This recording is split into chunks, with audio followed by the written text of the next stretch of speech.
안녕하세요. 한국심리교육원 성심리 전문가 김경미입니다.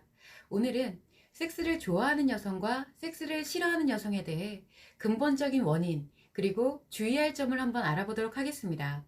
우선 섹스를 좋게 느끼느냐, 그리고 싫게 느끼느냐는 마음에서 느끼는 것입니다. 바로 신체의 감각기관을 통해 들어오는 이 성의 정보를 마음에서 느끼는 것이죠.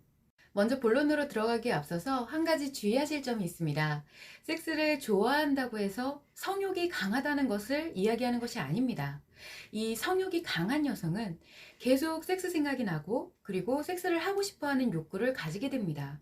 그러나 섹스를 좋아하는 여성은 딱히 평소 섹스 생각이 없고 욕구를 가지고 있지 않다고 하더라도 일단 섹스에 대해 부정적으로 생각하지 않고 섹스에 임할 때의 그 감각과 느낌을 좋게 느낀다는 것입니다. 이처럼 섹스를 좋아하는 여성은 기본적으로 감각기관이 발달되어 있습니다. 섹스를 할 때 연동하는 감각기관, 즉 성기능이 좋다는 이야기입니다. 그런데 이 감각기관은 섹스를 할 때만 선택적으로 좋아지는 것이 아닙니다. 기본적으로 감각기관이 발달되어 있고, 이것은 사실상 예민하다는 뜻입니다. 시각, 청각, 촉각, 후각, 미각 모두가 일반 여성들보다 더욱 정보를 섬세하고 많이 받아들인다는 뜻이죠. 그런데 만일 이렇게 인식되는 정보가 불편하게 느껴지면 어떻게 될까요? 일반적인 여성들보다 더욱 스트레스를 받고 감당하기 힘들어진다는 것과 같습니다. 따라서 섹스를 좋아하는 여성은 섹스를 제외한 일상에서 가급적 감각기관을 좋게 유지하는 것이 필요합니다. 가급적 좋은 것을 보고 좋은 것을 듣고, 그리고 맛있는 것을 먹고자 하는 그런 노력을 할 필요가 있습니다. 자, 그렇다면 섹스를 싫어하는 여성은 감각기관이 둔하고 성기능이 좋지 못한 것일까요? 만약 감각기관이 둔하고 성기능이 발달하지 못했다면 그냥 섹스에 대해서 싫고 좋음이 없이 아무 생각이 없겠죠. 그러면 섹스를 왜 싫어하는 것이냐? 바로 감각기관의 성으로 느껴지는 인식 자체가 상처와 연결되어 있기 때문입니다. 오히려 섹스를 좋아하는 여성처럼 감각기관은 발달해 있을 수도 있습니다.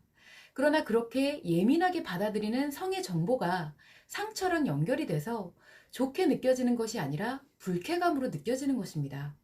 이처럼 섹스를 다소 지나치게 싫어하는 여성들은 무엇인지 모르지만 큰 상처가 작용하고 있는 것이며, 상처를 회복하고자 하는 욕구 역시 굉장히 강하다고 볼 수 있습니다. 그래서 감각기관의 성의 정보가 인식되는 것을 피해서 다른 것으로 감각기관을 즐겁게 하려는 욕구가 강합니다. 예를 들어서 맛집만을 계속 찾아다닌다거나, 아니면 유튜브를 봐도 ASMR만 듣는다거나, 쇼핑, 여행에 엄청 빠져 있다거나, 지나치게 꾸미고 치장하는 것들 모두가 이 감각기관을 즐겁게 하기 위한 욕구에서 비롯됩니다. 그리고 그 근본은 무의식에서 작용하는 상처가 큰 원인이 됩니다. 따라서 이와 같은 경우에는 상처를 치료하는 것과 병행을 해서 어떤 성에 대한 가치관과 관념을 변화시켜주는 연습이 필요할 것입니다. 이처럼 마음의 관점에서 섹스를 좋아하는 여성과 섹스를 싫어하는 여성은 확연하게 차이가 납니다.